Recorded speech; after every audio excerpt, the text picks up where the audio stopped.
షురు చేసుకుందాం ఎప్పట్లెక్కనే. NSR group వారి Enrich Water సమర్పించు ధూమ్ ధామ్ ముచ్చట్లు powered by Eshwarappa homeo clinic. ధూమ్ ధామ్ ముచ్చట్లు షురు. ఇక అయిపోయింది, ఎండాకాలం అయిపోయిందోల్లా. నేను చెప్తున్నా కదా, మీరు రాసి పెట్టుకోర్రి గంతే. అసలు నాకైతే ఎండాకాలం వచ్చినట్టే కొడతలేదమ్మా. ఇక ఈ ఏడాది కూలర్ కూడా ఎక్కువ రోజులు వేయలేదు నేనైతే. కానీ కొట్టిన కాడికైతే ఎండ మంచిగానే దంచింది. ఇక అటెనక వానదేవుడు అచ్చుడు, అప్పుడప్పుడు చలి కూడా పెట్టినట్టు ఓవుడు, ఇదే కథ అవుతున్నది కదా ఈ 2-3 నెలల సంది. ఇక ఇప్పుడైతే వానదేవుడే ఫుల్ డ్యూటీ ఎక్కినట్టు కొడుతుంది. పాండ్రి మరి ఈ వాన ముచ్చట్నే ఓ మలక చూసేసి వద్దాం మనం, నడువురి. పట్నం జనాలు చూస్తురా ఎట్లయిందో కథ. మీకు తెలవకపోవడేంది కానీ ఇక ఇంకా కొంచెం పెద్దవాన పడితే పడవలో పయ్యలో పట్టుకొని పోదురు కావచ్చు, ఇటు నుంచి అటు అటు నుంచి ఇటు. అయితే మన హైదరాబాద్లో చూస్తేనే బాగా దంచిందోలా పొద్దటి సందే ముసురుతున్నది. ఇక సూర్యుడు చూద్దామంటే కూడా కానరాలే కంటికి. అలిహిను కావచ్చని అనుకున్నా. ఇక పగిటీలుగా ఆంగన ఆనగొట్టుడు షురు అయింది. ఇక చూడు పట్నం అంతా ఆగం అయింది కాదు, ఏడ చూడు నీళ్ళే మస్తు ట్రాఫిక్ జామ్ అయింది. ఇక కరెంటు గురించి మీకు చెప్పాల్సిన పని లేదనుకోరి, అది పోతూనే ఉంటది. మన పట్నంలో వానతో ట్రాఫిక్ కష్టాలైతే అటు మన ఊర్లలో మాత్రం రైతులు గోసపడ్డారు. ఈ వానతోని పంటలు సత్తనాశ అయిపోయినాయి. అముదామను పెట్టిన వడ్లు నీళ్ల పాలైనాయి, వరదలకు కొట్టుకపోయినాయి. నాకైతే పానం కలుక్కుమన్నదుల్లా. ఈ రైతు తనలాట ఎట్లా తీరాలనో నాకైతే అర్థమే అయితలేదు.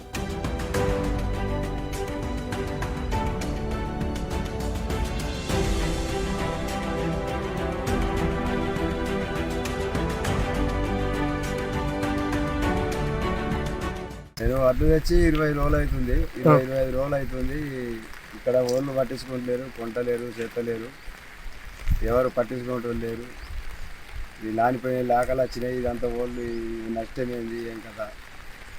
మాకు బాగా ఇబ్బందిగా ఉన్నది.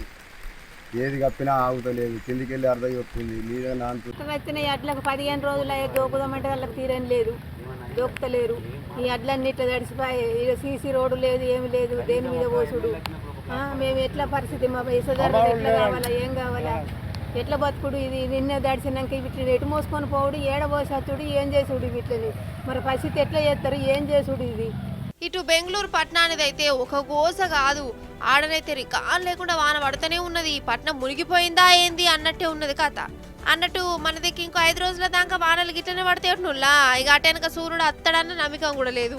ఎందుకంటే 25వ తారీఖు నాడో 26వ తారీఖు నాడో అటు నైరుతి మబ్బులు వస్తాయి కదా. ఇంకేంది, ఆ మబ్బులు వచ్చినాయి అంటే ఎండాకాలానికి బై బై చెప్పి సూర్య భగవానునికి టాటా చెప్పుడే నాయే కదా.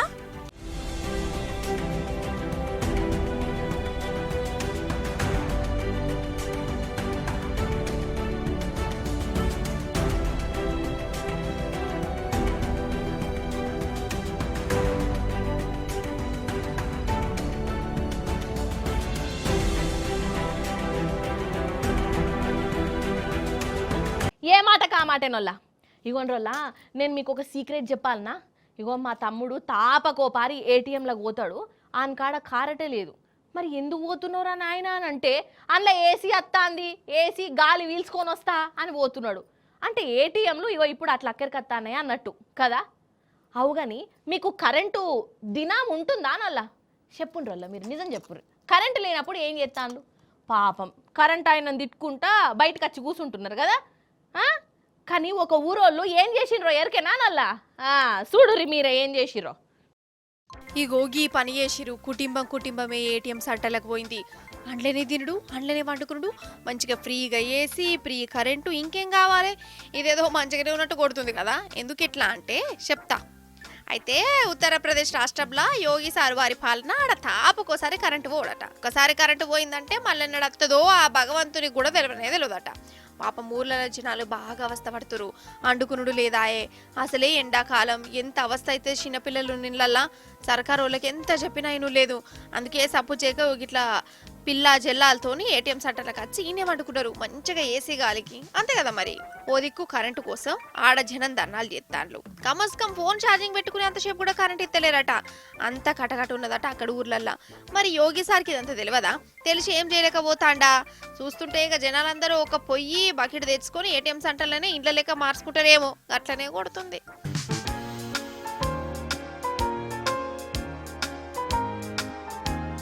అవు కానీ మీరట ఫ్రీ బస్సు ఎక్కుతాన్రా నల్ల? ఫ్రీ బస్సు బస్సు ముచ్చట్లు తీస్తే చాలు వామ్మో మన ఆడోళ్ళ చాలా మంది తిడుతూనే ఉన్నారు, వాళ్ళ శాపాలు పెడుతున్నారు. ఎందుకంటే లేనిపోని కీసులాటలు అవుతున్నాయట కదా.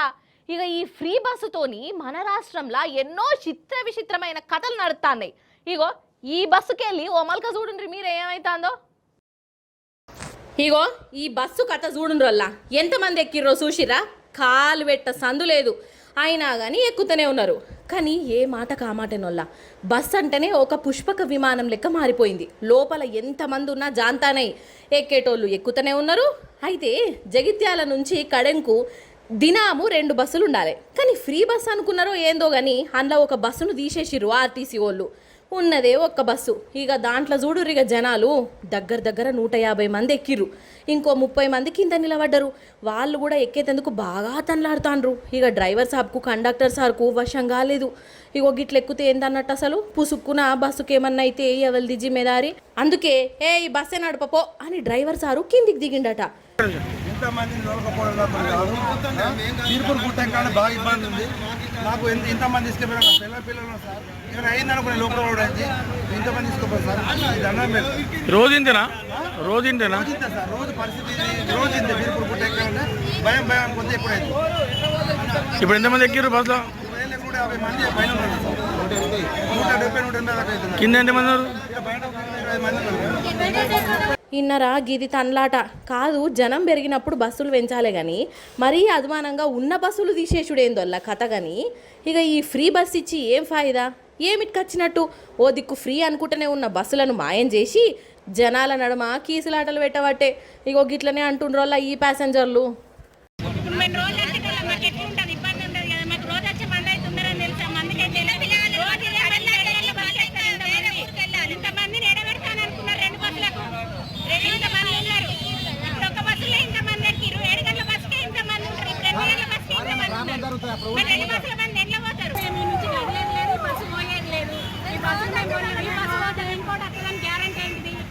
ఇప్పుడు మీకొక గిన్నీస్ బుక్ రికార్డు ముచ్చట చెప్పాలి. అంటే ఇంకా గిన్నీస్ బుక్లకు ఎక్కలేదు, కానీ ఈ ముచ్చట ఆ బుక్కోళ్ళు చూస్తే బరాబర్ పేరెక్కిస్తారు. ఎవరిదంటారా? 23 ఏండ్ల అక్కది. ఆ అక్క రికార్డు ఏందో ఎరికేనా నల్ల? 23 ఏండ్ల వయసులా 25 పెండ్లిళ్ళు చేసుకొని ప్రపంచ రికార్డు కొట్టింది. మరి ఇంతకు ఆమె గట్లెందుకు చేసింది, ఏంది కథ? పురా కరుచుకొని వద్దాము రాన్రి. అసలు ఈ కాలంలో పెండ్ల కూడా జర కష్టం అవుతుందిరా నాయన. సంబంధం దొరకాలంటేనే 3 చెరువుల నీళ్ళు కూడా అవుతుంది అనుకుంటే ఈ అక్కేందొల్లా పెండ్లిళ్ళు చేసుకున్నట్లా గిన్నిస్ బుక్లకే ఎక్కేటట్టున్నది. ఎందుకంటారా? ఈమె వయసు 23 ఏండ్లు, కాలు 7 అంటే 7 నెలలల్లా 25 లగ్గాలు చేసుకున్నది. మీరు ఇన్నది నిజమే. ఈ మేడం గారికి ఇప్పుడు 25 పెండ్లిళ్ళు అయినాయి. ఒకళ్ళకు తెలియకుండా ఇంకొకళ్ళని రికార్డు లెవెల్లో స్పీడ్గా లగ్గం చేసుకున్నది. ఎందుకో చెప్తా. ఈమె పేరు అనురాధ, రాజస్థాన్లో ఉంటుంది. పెండ్లైంది, పెనుడితోని గీసులాటలే అవతల పడ్డది. ఇక అప్పుడే ఈ మేడం గారికి పెళ్లిళ్ళ పేరైలు ములాఖత్ అయ్యారు. వీళ్ళొక బ్యాచ్గా తయారయ్యారు. మ్యారేజ్ బ్యూరోలో ఫోటోలు పెట్టేది. రెండో పెండ్లోళ్ళు లేకుంటే పెళ్లి కాని ప్రసాదులు బాగా పైసలు గాళ్ళు కనబడితే వాళ్ళని కలిసేది. గిట్ల సంగతి నాకు అమ్మ నాయన లేరు కానీ నిన్ను మెచ్చినా అనుకుంటా మత్పరిచ్చేదంట. ఇక నిజమని నమ్మినోళ్ళు మన లగ్గం చేసుకున్నారు. పెండ్లైన వారం రోజులలోనే అత్తగారింటిని లూటీ చేసి పారిపోతుందట. ఇట్లా ఇప్పటికీ 25 మందిని పెళ్లి చేసుకొని వాళ్ళను నిలువు దోపిడీ చేసింది. పైసలు నగలు ఎత్తుకపోవడు, వేరే ఊర్లో మళ్ళా మకామేశుడు, ఇదే కథనట. ఇక ఆఖరికి పోలీసు వాళ్ళకి ఏమో పర్ఫార్మెన్స్ ఎరకైంది. ముళ్ళును ముళ్ళుతోనే తీయాలి అన్నట్టు ఈ దొంగ పెళ్లి పిల్లను దొంగ పెళ్లి పిల్లగానే వేషం కట్టి దొరకబట్టాలని అనుకున్నారు. ఈ పోలీసు సారు పెళ్లి కొడుకు వేషం కట్టి ఆమెను మాటలలో పెట్టి దొరకబట్టిండు. అదన్నట్టు సంగతి. కానీ ఈ మాట కామాటినోళ్ళ ఈమె వయసే 23. ఈ వయసులోనే ఇంత హుషారుతనం చూపించి 7 నెలలలోనే 25 మందిని పెళ్లి చేసుకొని మరి మోసం చేసిందంటే ఈమె ఉత్త కిలాడి కాదు, జగత్ కిలాడి, గిన్నీస్ బుక్లకు ఎక్కవలసిన కిలాడి కదా.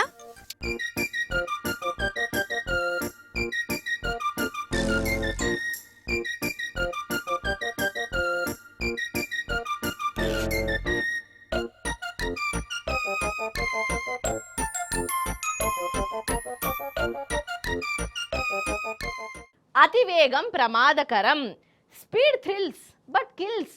ఇలాంటి కొటేషన్లు మనం చదువుతూనే ఉంటాం. నిదానమే ప్రధానము అని ప్రతి లారీ వెనక కూడా రాసి ఉంటుంది. మన ట్రాఫిక్ పోలీసు వాళ్ళు చెప్తూనే ఉంటారు. కానీ కొందరికి ఆపచ్చ చేయబట్టి కుటుంబాలే రోడ్ల మీద పడుతున్నాయి. ఇక ఈ దిక్కుమాలిన స్పీడ్తోని పానాలే పోతున్నాయి. అక్కడ చూడండి మళ్ళీ ఏమైందో కథ. ఘోరం అంటే ఘోరముల్ల అసలు అసలు ఈ యాక్సిడెంట్ చూసినాక నాకు చక్కగా అన్నం కూడా తినబుద్ధి కాలే. చూడు ఎట్లయిందో.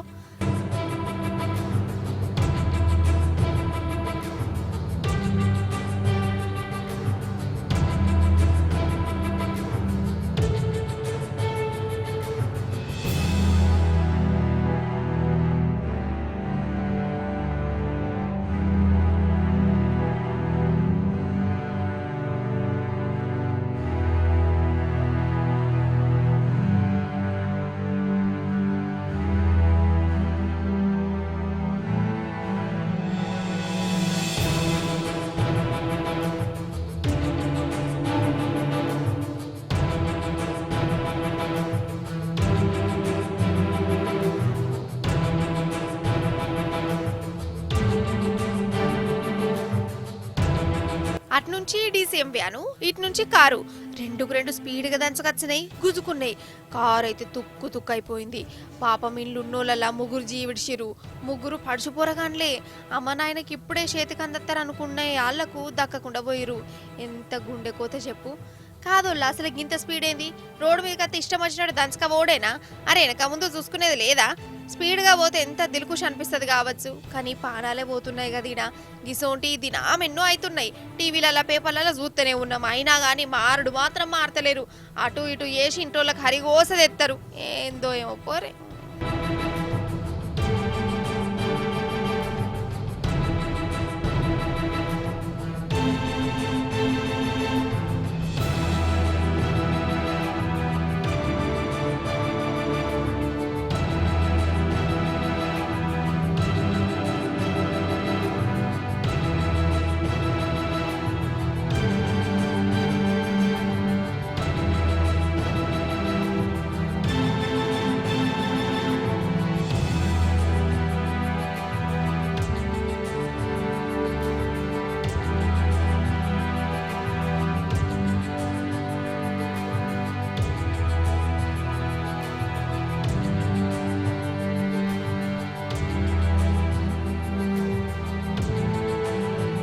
అందరిಕಿ ನಮಸ್ಕಾರ.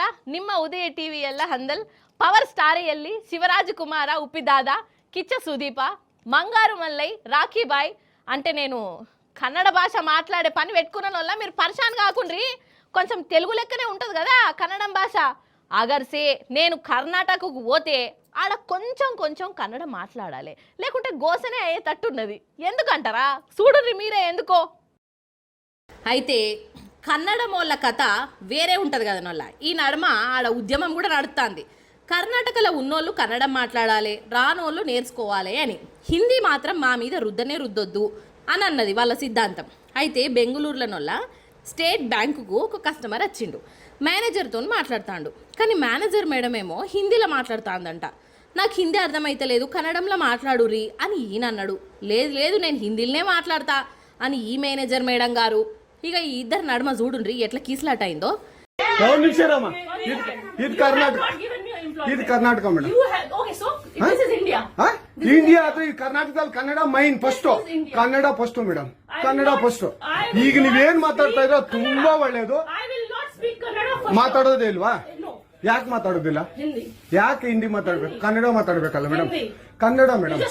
ಮೇಡಮ್ ಇದು ಕರ್ನಾಟಕ, ಇದು ಕರ್ನಾಟಕ ಮೇಡಮ್. ಚೇರ್ಮನ್ ಮಾತಾಡಂಗಿಲ್ಲ, ಇದು ಆರ್ಬಿ ರೂಲ್ ಇದೆ. ಆ ಸ್ಟೇಟ್ಗಳಲ್ಲಿ ಆ ಭಾಷೆ ಮಾತಾಡಬೇಕು. ನೀವು ಮ್ಯಾನೇಜರ್ ಅಂದ್ರೆ ಯಾಕೆ ಮಾತಾಡಬಾರ್ದ ಸರ್? ದಯವಿಟ್ಟು ಮಾತಾಡ್ಬೇಡಿ. కర్ణాటకలో ఉన్నందుకు కన్నడంలో మాట్లాడాలని కస్టమరు. ఇది ఇండియా, ఏ భాషలైనా మాట్లాడతా, నా ఇష్టం అని ఈ మేనేజర్ మేడం. ఇగో ఇట్లనే నడిచింది పంచాయతీ. లాస్ట్కు కర్ణాటక సీఎం దాకా పోయింది ఈ భాష లొల్లి. ఇక సిద్ధరామయ్య సారు కూడా ఫీల్ అయ్యిండు. బ్యాంకు మేనేజర్ తరీకా మంచిగా లేదు, కస్టమర్లతోని గట్లా మాట్లాడచ్చునా, తప్పు కదా అని అన్నాడు. ఇక సార్ అట్లా అన్నడో లేదో ఈ మేడము ట్రాన్స్ఫారం కూడా అయిపోయింది వల్ల. అగో కర్ణాటకలో కన్నడం హిందీలొల్లి గట్లున్నది. ఇక బొంబాయిలోనేమో మరాఠీలొల్లి అవుతున్నది వల్ల. ఆడ ఒక దుఃఖంలో పనిచేసే పిల్లగాడు వేరే భాష మాట్లాడుతుందంట. నువ్వు మహారాష్ట్రలో ఉన్న మరాఠీలనే మాట్లాడాలి అని ఆడ పంచాదయింది. అగర్సే మరాఠీ మాట్లాడుకుంటే దుఃఖనమే బంద్ చేసుకో అని డాగులు పెట్టే కాడికి పోయిందట కథ. ఏం భాషలో ఏమో పోన్రమ్మా. आणि मराठी शिक रे बाबा. दादा मराठी शिक, मराठी शिक. मग क्या मराठी नहीं आता है सीखने का, नहीं तो धंधा बंद कर। तो शेटर बंद करूँ क्या तेरा? बंद करूँ शेटर? मराठी सीख। मराठी कैसे सीखे? मैं बंद कर। ये क्या बोला, आज बोल रहा हूँ, कल से मेरे को मराठी आना चाहिए, नहीं तो ये तेरा शटर एक बंद। दिन 2 दिन मराठी थोड़ी आदमी सीख जाता है सीखने। अरे इतना मारेगा ना अभी, मराठी सीखना मराठी। ये बात सही है, लेकिन हाँ। 1-2 दिन में आदमी नहीं सीख पाएगा ना, हाँ टाइम लगा सीखने का, ट्राई करो ट्राई। हाँ वही बात है ना। हाँ नहीं तो मार खाएगा इधर। ఎన్ఎస్ఆర్ గ్రూప్ వారి ఎన్రిచ్ వాటర్ సమర్పించు ధూమ్ దా ముచ్చట్లు powered by Eshwarappa homeo clinic. ఇవన్నటోళ్ళ ఇయాలటి ముచ్చట్లు మళ్ళా రేపు వచ్చేటప్పుడు కూడా ఇంకిది ముచ్చట్లతోనే కలుస్తా. అప్పటిదాకా మీరైతే చూస్తూనే ఉండు టీ న్యూస్. నేను ఉంటా మరి. నమస్తే, టాటా.